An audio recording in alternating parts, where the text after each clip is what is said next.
If you focus on your goal, na lahat ng energy mo nakafocus dun sa mismong dahilan kung bakit ka nabubuhay, magmamadali ka. Bakit? Kasi maikli lang ang buhay. And if you consider na tangina maikli lang ang buhay, we only get 60 years to live.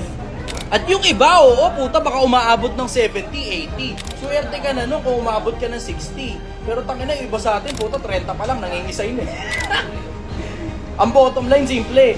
Makakaalis ka sa procrastination as soon as maisip mong mamamatay ka. As soon as maisip mong mamamatay ka. And you have to work on it.